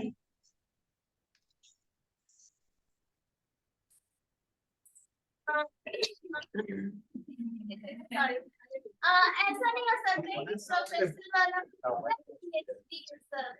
वो और यूपीएससी से पहले जो ग्रेजुएशन होता है, आई थिंक 3 या 5 इयर्स का होता है, वो दोनों एक साथ करके, और अगर यूपीएससी में नहीं हो पाया तो फिर प्रोफेसर बन जाए। अच्छा सवाल है। देखिए, अभी हमारे मित्र ने एक क्वेश्चन पूछा था हैदराबाद यूनिवर्सिटी के बारे में कि वहाँ इंटीग्रेटेड कोर्स है सर, वहाँ जाऊं कि नहीं जाऊं। तो अभी जो हम प्रश्न पूछा गया है कि क्या ऐसा हो सकता है कि हम एक बार एंट्रेंस दे करके 5 साल का पीजी कोर्स कर लें और फिर हम डिसाइड कर लें कि यूपीएससी करनी है या प्रोफेसर बनने के लिए पीएचडी करना है। इसमें आपको सबसे अच्छा रहेगा कि यूनिवर्सिटी ऑफ हैदराबाद चले जाइए। वहां पे आपको इंटीग्रेटेड मास्टर्स का कोर्स होता है। 12th के बाद आप history, political science, economics, sociology, जिस भी विषय में आपको लगता है कि आप 5 साल का कोर्स करना चाहती हैं, आप 5 साल का कोर्स कर सकती हैं और आपको पीजी डिग्री मिल जाएगी। पीजी डिग्री के रहते रहते आप नेट और जेआरएफ भी निकाल सकती हैं, तो आपका पीएचडी में एडमिशन भी हो जाएगा। और अगर आपको लगता है कि इसी पीजी डिग्री के दौरान आपने यूपीएससी की तैयारी भी कर ली है और आपका रुझान यूपीएससी की तरफ है, तो आप यूपीएससी की तरफ चले जाइए। आपको लगता है कि नहीं, मुझे कैंपस प्लेसमेंट लेना है, प्राइवेट नौकरी करनी है, तो आप प्राइवेट नौकरी की तरफ चले जाइए। आपको लगता है कि नहीं सर, मुझे पीएचडी करनी है, तो आप पीएचडी की तरफ चले जाइए। ये एक अच्छा ऑफर आपको जो है यूनिवर्सिटी ऑफ हैदराबाद देता है। तो जिन मित्रों को साउथ इंडिया से परेशानी नहीं हो, चावल और सांभर से परेशानी नहीं हो, बिहार यूपी का नॉस्टैल्जिया तंग नहीं करता हो, उनको हैदराबाद जरूर जाना चाहिए। थोड़ा घर से दूर है लेकिन बहुत अच्छी यूनिवर्सिटी है। और इसके साथ आपको मैं एक और ऑप्शन देता हूं। एक आईआईटी है, आईआईटी मद्रास। आईआईटी मद्रास में भी आपको जो है 12th के बाद एक इंटीग्रेटेड कोर्स है इकोनॉमिक्स में। वहां भी आप लोग जो है सोशल साइंस डिपार्टमेंट में जा सकती हैं। आप इसका पता लगा लीजिएगा। अब आजकल आईआईटीएंस भी, आईआईटीज भी इंटीग्रेटेड मास्टर्स की डिग्री देती है। तो आप आईआईटी भी जा सकती हैं और 5 साल के लिए निश्चिंत हो सकती हैं कि मैं एक डिग्री ले रही हूं, और उसके बाद आप अपना ऑप्शन वाइजली चूज कर सकती हैं।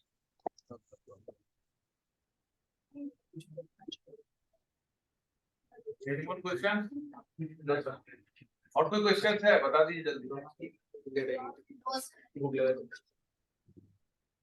सर लाइफ में प्लान होना चाहिए क्या? जी, मैंने आपका सवाल नहीं सुना। लाइफ में प्लान भी होना चाहिए, is it necessary? How do you see it?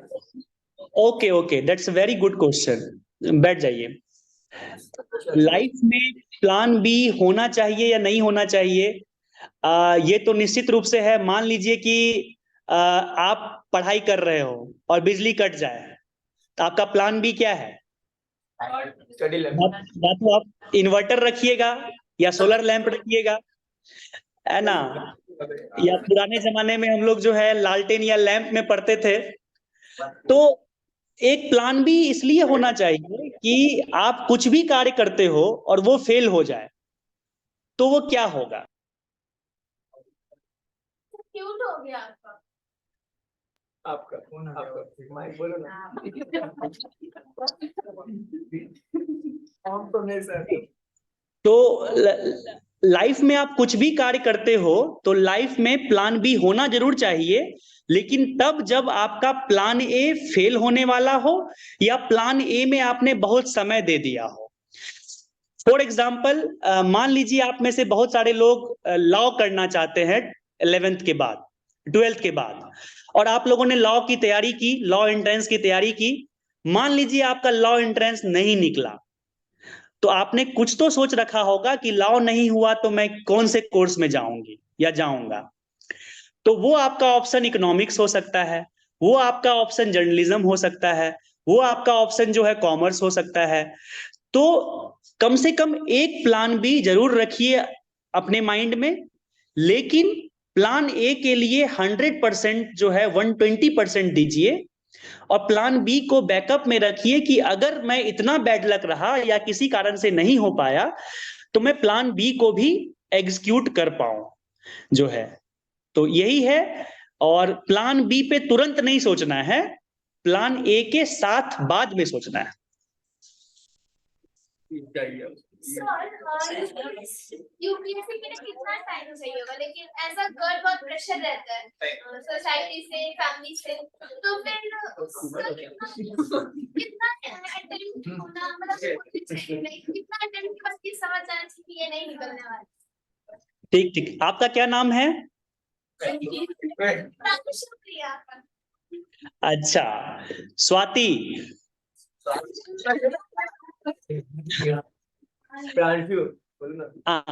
इसमें देखिए, इसमें ये है कि आपका प्लान कम से कम मिनिमम तो आपको ग्रेजुएशन के बाद 2 साल देने ही पड़ेंगे।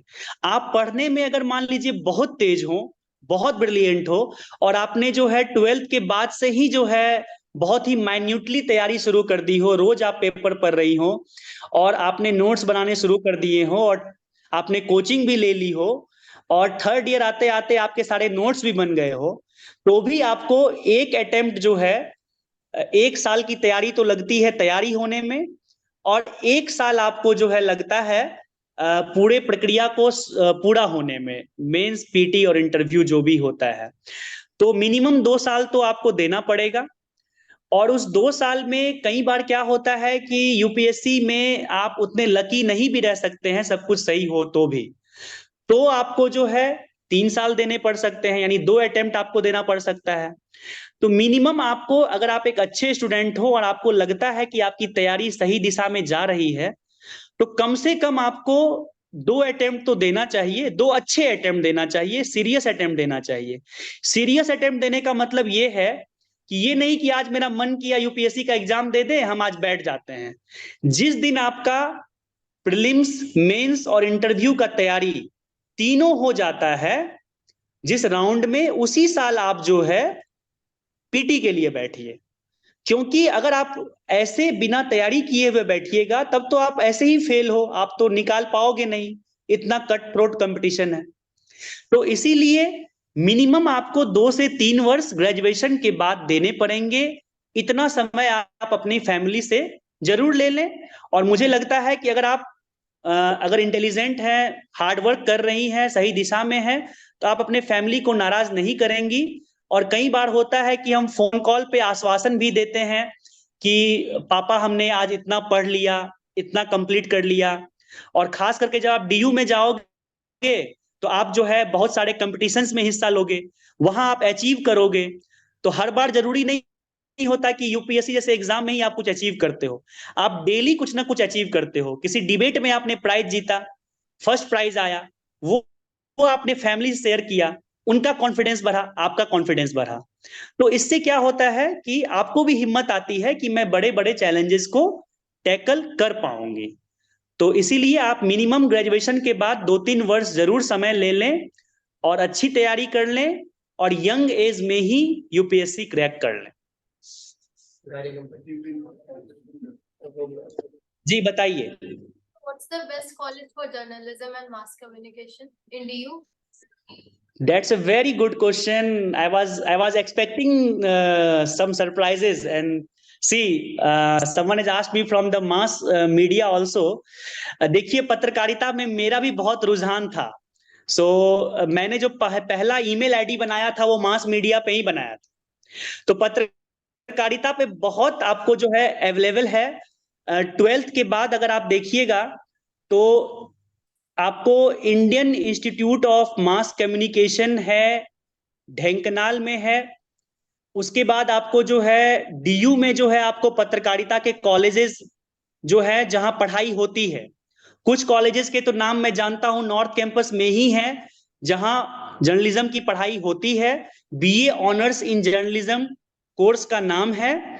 और मैं अगर गलत नहीं हूं तो शायद खालसा कॉलेज में पढ़ाई होती है। और भी 1-2 कॉलेज में नाम भूल रहा हूं, लेकिन बहुत सारे कॉलेज में नहीं होती है। शायद तक मेरे ख्याल से 4 से 5 कॉलेज में पत्रकारिता की पढ़ाई होती है। तो आप उनकी तैयारी कर ले। उसकी तैयारी आपको अभी से करनी पड़ेगी।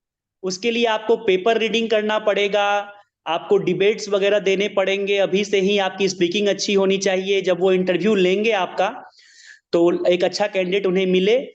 और आप कोई भी बड़ी से बड़ी बातों को चंद लहजों में आप कैसे लिख पाती हैं, वो भी पत्रकारिता में मैटर करता है। तो अभी से आप कोशिश करें कि कोई एक मुद्दा उठाएं और उसको जो है छोटे छोटे शब्दों में, you can write in English, you can write in Hindi, you have to be well versed in different language, Hindi or English also, and apply for that course. And if you get into DU in journalism, let me tell you, you will get a good campus placement, you will get good hands-on training from professors, and there are so many media houses in Delhi.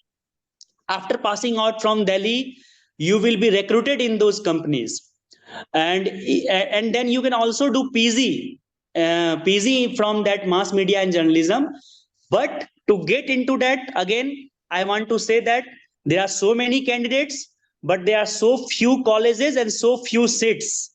So you have to be the best. And it is not MCQ type question. You have to write short notes also. You have to be well versed with GK and current affairs also. So try to plan accordingly, see the syllabus, take out the entrance exam paper, and get ready for mass media. It is a very good option. Please, sir. Keep it on.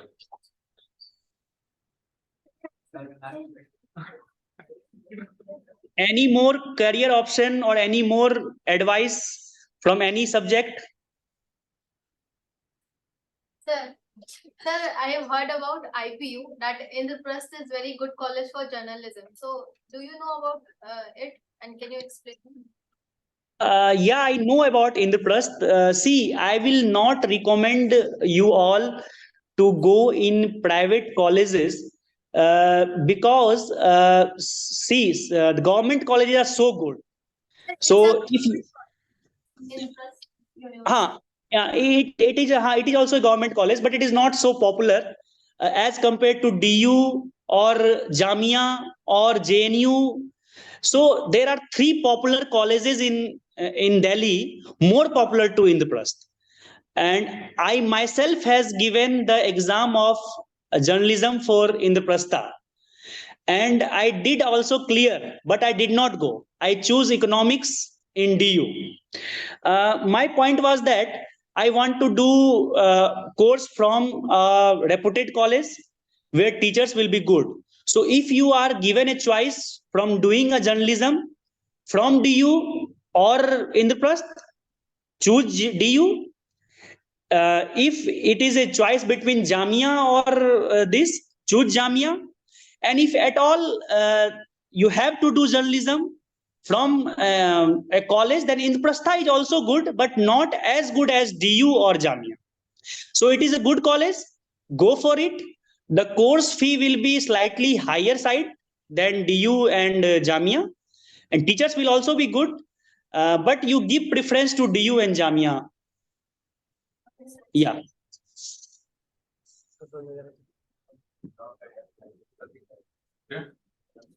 Are you guys done? Yes, sir. Okay. Thank you, Sangeet. Thank you for joining us and sharing your experience with the student of media. And it was a very good session. Thank you. Thank you so much, Avinav. And it was pleasure talking to students, asking different questions and sharing my strategy. Let me assure you, whenever you all will need me, just try to give me some time. I will definitely be ready to talk to you all. And if possible, I will also come to your institute to have face-to-face conversation with these students. And if at all they want to have a visit to my subdivision, I am ready to make them have a trip of this Bakri Anumandal. They can see the administration at this part of life, and they can also ask me any questions through you also at any point of time, at day, night. They can definitely ask. I will reply. Thank you. Thank you so much. Thank you, sir. Okay, bye. Bye. Bye.